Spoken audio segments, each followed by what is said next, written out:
我家境困难，但凭着优异成绩获得了国家奖学金。于是我把贫困生的名额让给了同样贫困的室友。没想到在领奖大会上，他竟当众指责我歧视他，说我用补贴侮辱他的人格。学校因此取消了我的奖学金资格。他要求我赔偿精神损失费，家里赔光了所有积蓄。妈妈为了凑钱，不得不去工地日夜打工，最终因劳累过度离世。而我抑郁退学后，为了挣钱每晚打工，却在一个雨夜被小混混害死。再睁眼回到申请助学金的那天，班长，这一份贫困生申请表你给。我没等他说完，一把抢过表格，迅速签下了自己的名字。赵老师愣了一下，思妍同学，你这是？我抬起头，一脸平静地回复道：老师，我家的情况符合申请标准。话音刚落，教室里瞬间安静下来，所有人都惊讶地看向我。那个钱是我让出补贴，却最终将我推入深渊的女生柳如烟，此刻眼神里充满了恼怒，似乎我抢走了原本属于她的东西。赵老师欣慰地点了点头，好，材料准备齐后交给我。赵老师上意识就劝我签，我却觉得自己有奖学金，圣母心泛滥让给了柳如烟，到最后欠了一大笔钱，家破人亡。下课后，柳如烟朝我走来，眼眶微红，一副受了天大委屈的模样。班长，你都答应这次补贴给我了。见状，我一脸淡定开口回对：柳如烟同学，我的确私下问过你要不要给你申请补助的事情。我刻意停顿了一下，可是我当时问你的时候，你不是很坚决地摇头拒绝了我吗？我当时尊重你的选择，才决定自己申请的。柳如烟闻言有些吃惊，她显然没料到我会提那次假清高的拒绝。班长，你怎么这样说我？你明明知道我那是不好意思直接接受。说着，眼泪就落了下来。有几位平时和他关系还不错的同学看不下去了。班长，你这话说的有点不对了吧？一个女生先开口：如烟家的情况大家都知道，她还有个弟弟，家里真的很困难。你之前不是答应给他的吗？就是啊。另一个男生也跟着附和，语气中带着谴责。再说了，你是班长，本来就应该多照顾同学，现在这样抢名额还说话挤兑人，确实不太应该。对啊，这次是你不对了。如烟平常连穿的衣服都是假牌子。所有人的矛头都指向了我。柳如烟在一旁低着头假装无助，嘴角露出一丝不易察觉的笑。面对这些指责，我没有像前世那样慌乱辩解，只是静静地看着他们，缓缓地开口：你们都知道他可能用的是假牌子，但我连这些牌子都不认识。在我眼里，他用的东西很精致，谈论的话题我也听不懂。那几个刚才还在替柳如烟说话的同学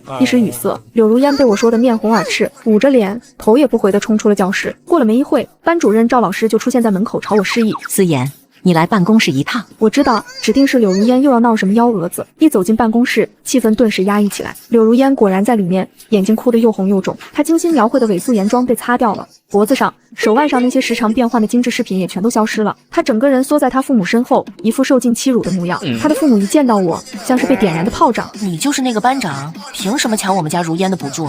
你知不知道我们家多困难？赵老师赶忙起身拦在她面前，厉声呵斥：柳如烟家长，请注意你们的言辞，这里是学校办公室。我并没有被这突如其来的状况唬住，反而微微一笑：阿姨，我们家也穷啊。我的声音很轻，但却很有力度。这笔钱不是谁嗓门大谁会哭就能拿的，你们家想要补助，应该去找老师提交材料，找我有什么用呢？赵老师适时的再次开口，语气严肃：柳如烟家长，你们都听到了，补助是需要凭真实材料申请的，不是谁闹就能得到。思妍同学符合申请条件，没有任何问题。我看着赵老师竭力维护我的样子，心头一暖，又微微一涩。前世他也是这样尽力保护我，最终却因为学校和舆论的压力，被迫辞去了他热爱的教师工作。赵老师的话音刚落，柳如烟他妈的脸色瞬间变得无比难看。少跟我们说这些没用的，我们不懂什么材料不材料，我们就知道这钱该是我们家如烟的，现在被你抢了。你今天要是不把这补助让出来，你就自己留着买药吃吧。我看你这心肠歹毒的样子，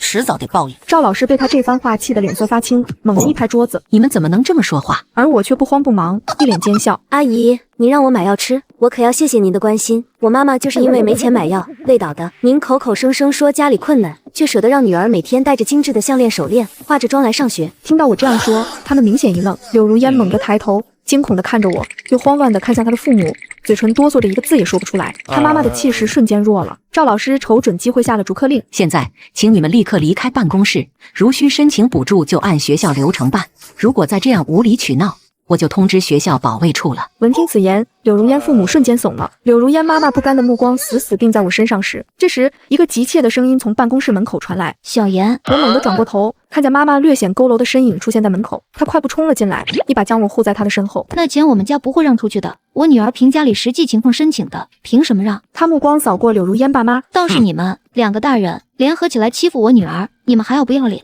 柳如烟的父亲脸上挂不住，拉扯着柳如烟他妈溜了，嘴里还不干不净的嘟囔：“行，你们狠，我们走着瞧，看谁才遭报应。”妈妈立刻转过身，上下仔细打量。小妍，他们有没有打你？吓到没有啊？看着妈妈因加班变得浑浊的双眼，我努力的挤出一个微笑。妈，我没事。赵老师也跟着夸奖。思妍妈妈，您别担心，思妍这孩子非常懂事，是我们班里最优秀的学生。听着老师的夸赞，妈妈紧张的神情才稍稍放松。谢谢赵老师，谢谢您护着我家小妍。我看着妈妈和赵老师交谈的样子，一股酸楚的暖流猛地冲垮了内心。这一次，我绝不会再让任何人欺负她。补助名单最终公布，没有任何意外，我的名字赫然在列。下午，全校师生在操场集合，举行简单的补助发放仪式。我站在班级队列里，等待上台，能清晰地听到身后的议论声。哼，某些人这下得意了吧？踩着别人上去，还真好意思上台。就是装的一副清高样子，背地里不知道使了多少手段。如烟，你就是太善良了，才被他这么欺负。声音不大，却精准地钻入我的耳朵。柳如烟没有说话，只是低着头，嘴角挂着一丝冷笑。就在这时，班主任赵老师面色严肃地穿过队列，径直朝着我们这边走来。我们都以为赵老师是来通知我上台的，然而他却停在了柳如烟面前，拿着一张薄薄的纸说道：“柳如烟，你提交的自愿退学申请，学校方面已经审核通过了，这是批准通知，你确认一下。”见状，所有人都懵了。柳如烟一脸不可思议地问道：“退学？老师你弄错了吧？我没有申请过退学。”看着赵老师手中的退学通知书，柳如烟一脸不可思议：“退学？老师你弄错了吧？我没有申请过退学。”就在这时，柳如烟的父母正讪讪地朝这边走来。赵老师看了一眼，平静地对柳如烟说：“这件事你还是和你父母沟通吧，申请是他们带你提交并签字的。”闻言，柳如烟立刻扑向他父母：“爸妈，你们快跟老师说，我没有要退学，是他们弄错了，对不对？”他妈妈一脸尴尬的躲闪，他爸则烦躁的一把甩开他的手：“嚷嚷什么？家里什么情况你不知道吗？你弟弟马上要升初中了，花钱的地方多着呢。咱们家供不起2个学生，你是姐姐，得懂事。”话音未落，柳如烟就崩溃了，指着我就哭喊起来：“凭什么他就能拿补助继续念书？就是他抢了我的名额，要不是他，我根本不用退学，都怪他。”对此，我淡然一笑，在他崩溃的情绪上再添一把火。我成绩优秀，就算是没有补助，我也有奖学金，我妈也不可能让我退学。在极度愤怒和不甘的驱使下，柳如烟竟然猛地转身，疯了一样冲上台，一把抢过还在调试的话筒，指着我开始哭诉：“都是因为思妍，她凭借班长的职务抢走了我的贫困补助，逼得我没办法，只能退学。她是最虚伪的人。”台下瞬间炸开了锅，无数道目光瞬间聚焦在我身上。我就说怎么会突然闹到退学，原来还有这内情。知人知面不知心呗，没想到思妍这么虚伪。柳如烟也太惨了吧，都被逼到退学了。但贫困补助不是要看材料吗？看到这荒谬的一幕，我只觉得可笑。在所有人惊愕的注视下，我一步步走上主席台。柳如烟看到我走近，还想继续对着话筒嘶吼。让所有人都想不到的是，一记响亮的耳光毫不留情地扇在他脸上，整个操场瞬间安静了。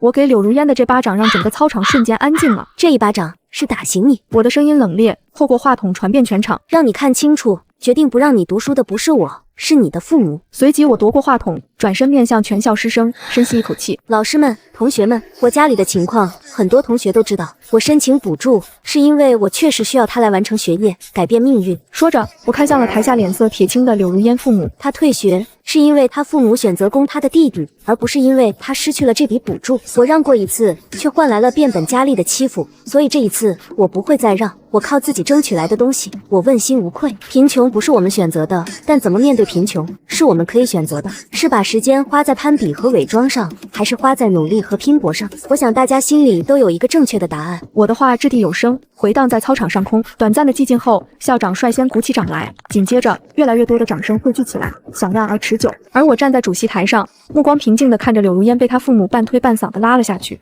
那场面狼狈又难堪。最终，他父母扔下一句：“这个星期读完，他就不会再来了。”这件事似乎就这样暂时画上了句号。之后几天，柳如烟依旧来上课，她沉默地坐在位置上，不跟任何人交流。就在周四下午的一节自习课上，一张折叠的皱巴巴的纸条从旁边递了过来，落在我的桌面上。我打开一看，上面只有一行字：“晚自习后，操场单杠区见，敢不敢来？”我捏着纸条，想了想，面无表情地将它重新折好，塞进了笔袋。晚自习结束的铃声响起，夜晚的操场空旷而安静，柳如烟果然已经等在那里了。操场上，柳如烟一见到我就带着命令的语气说道：“思妍，我知道你不喜欢我，我以前确实也没少在背后说你，但这次我不想退学，你把那个贫困补助让给我。”我几乎要被他气笑了。柳如烟，你怎么还能这么理所当然？这笔钱是学校审核后判定该给我的，我凭什么给你？说着，我向前一步，目光锐利地看着他。更何况，就算我让给你，你爸妈就真的会让你继续读下去吗？你别自欺欺人了。这笔钱最后会落到谁手里，你心里没数吗？你放屁！此刻的他情绪失控了，就是因为我家没拿到这笔钱，他们才不让我读了。你把钱给我就行了，你不是还有奖学金吗？你又不差这一点。我的奖学金是我凭本事考的，跟我妈起早贪黑辛苦供我读书有关，跟你有1毛钱关系吗？我的声音也冷了下来。我拿回去是想让我妈能稍微轻松点，不是用来填你家重男轻女的无底洞的。他被我的话气得胸口剧烈起伏。那你别读了，你退学去打工啊，你妈不就不用那么辛苦了吗？看着他那张因为嫉妒而扭曲的脸，突然觉得有些可笑。你之所以落到今天这一步，都是因为你虚荣、撒谎、欺软怕硬，这一切都是自找的，怪不了任何人。说完，我转身就走，将他一个人彻底留在了那片冰冷的黑暗里。周五的清晨，教室里弥漫着一种紧绷的气氛，所有人都知道这是柳如烟待在学校最后一天。谁知早读课刚结束，柳如烟便猛地从座位上站起来，径直冲到我的面前。柳如烟的眼睛又红又肿，头发也有些凌乱，完全没了平日刻意维持的体面。思妍，求求你了，把那补助让给我吧，就这一次，求你了。他的声音嘶哑，带着一种走投无路的疯狂。今天再不给我，我就真的完了，我只能退学了。只见我平静地合上手中的书，淡定地看着他。我说过了，这钱给不了，也不可能给。我的声音很轻，却带着不容置疑的决绝。前世记忆漫过心头，我好心让出奖学金后，他那张扭曲的指控我的脸，论坛上恶毒的诅咒，妈妈劳累过度的身影，以及那个冰冷的雨夜。旁边几个平时和柳如烟关系好的同学小声的劝我：班长，算了吧，他都这样了，你就当行行好，善良一点。闻言，我猛地转头看向他们，眼神锐利。善良？你们不是他的好兄弟好姐妹吗？既然现在他遇到困难了，你们每个人凑一点，不比那补助金多？说着，我的目光扫过他们躲闪的脸。凭什么一次次要求我牺牲，要求我善良？我和他关系怎么样？你们心里没数吗？压榨我显得你们很伟大。那几个同学顿时语塞，脸涨得通红。此时的柳如烟却像是抓住了最后一根稻草，猛地转向他们，哀求道：对啊，帮帮我，你们帮帮我好不好？先借我点钱，让我跟我爸妈说。然而刚才还劝我善良的那几个人，此刻却眼神飘忽，支支吾吾起来。如烟，不是我们不帮，实在是我也没多少生活费。是啊，这学费数额不小，我们怎么凑啊？帮不了，真的帮不了。此刻他们虚伪的嘴脸暴露无遗，柳如烟看着他们，眼里的最后一点光也熄灭了，那双布满血丝的眼睛死死地盯住所有人，恶狠狠地说道：你们等着，你们所有人会后悔的。柳如烟盯住所有人，恶狠狠地说道：你们等着，你们所有人会后悔的。说完，柳如烟气冲冲地转身离开了。放学后，我背着书包跟着人流往外走，心里盘算着周末要做的事。可刚迈出校门没几步，侧后方突然传来一股极其猛烈的冲撞力，紧接着手臂上传来一阵尖锐的刺痛，我痛得叫出声，低头一看，右臂衣袖已被划开一道长长的口子，鲜红的血正迅速从破口处渗出，染红了衣服，周围瞬间爆发出惊恐的尖叫和骚动。这时，保安的怒吼声几乎同时响起：抓住他，快！我忍着剧痛抬头，看见柳如烟已经被2个保安控制住了，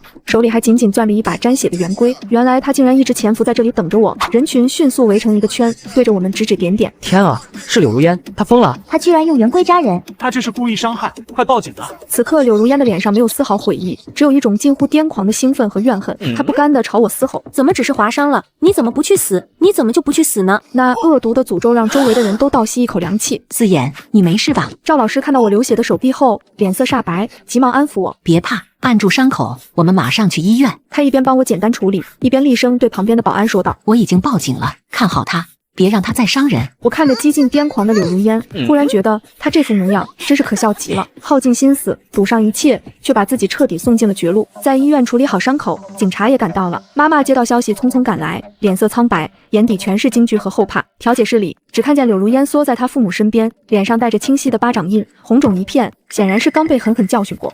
调解室里，柳如烟缩在她父母身边，低着头，不敢看任何人。她父亲一见到我们，立刻弯着腰迎上来：对不起，真对不起，思妍同学，我家如烟真不是故意的，她就是一时糊涂，脑子发热。妈妈看到他们，积压的怒火瞬间爆发，拿着圆规在校门口堵人，这叫不是故意。要是那一下扎偏了，扎到喉咙，扎到眼睛，你们现在还能站在这儿说不是故意的？柳如烟的妈妈被呛得脸色难看，下意识地嘟囔一句：现在不是没什么大事吗？又没出人命。这句话像一根针，再次刺破了表面的平静。妈妈被他这句话气得发抖，冲上去就要和他们理论。我一把抱住他，避免了事态的升级。负责调解的警察询问道：对方家属愿意赔偿医疗费和相关损失，你们是否考虑签署谅解书？这对后续处理结果会有影响。此时我没开口说话，柳如烟的父亲却急了，语气里甚至带上一丝埋怨：你看，孩子也没大事，就是划了一下，你们要是不签，这孩子以后留了案底，一辈子就毁了。你们不能这么狠心啊！看着眼前恨不得立刻扯着我手去签字的两人，我差点没忍住笑出来。我们狠心，你们女儿拿着圆规刺向我的时候，怎么不想想谁更狠心？说着，我转向警察，语气坚决地说道：“警察同志，谅解书我们不签，该走的法律程序正常走。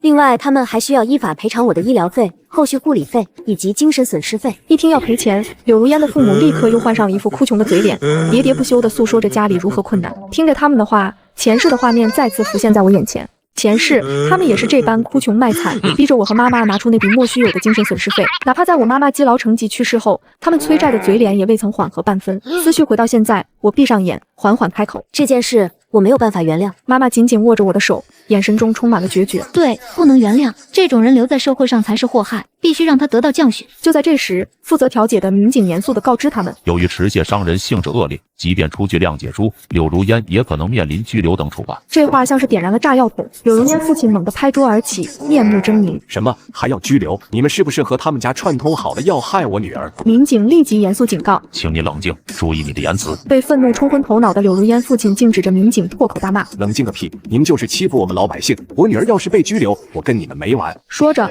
他竟然冲动地伸手想要推搡民警，民警迅速侧身避开，厉声警告：“请你立即停止违法行为。”柳如烟妈妈见状，非但不劝阻，反而也跟着撒泼打滚起来。警察打人了！警察打人了！全部带走，袭警，妨碍公务。随着一声令下，其他民警迅速上前，干脆利落地将柳如烟父母制服，铐上手铐。柳如烟吓得瘫软在地，面无血色。我平静地对办案民警说：“警察同志，我们不会出具谅解书，一切依法处理。”最终，柳如烟因故意伤害被依法处理，而他父母也因为袭警和妨碍公务等候法律的审判。走出派出所时，妈妈紧紧握着我的手，我靠着她，手臂上的伤还在隐隐作痛，但心里却感到一种前所未有的平静和坚定。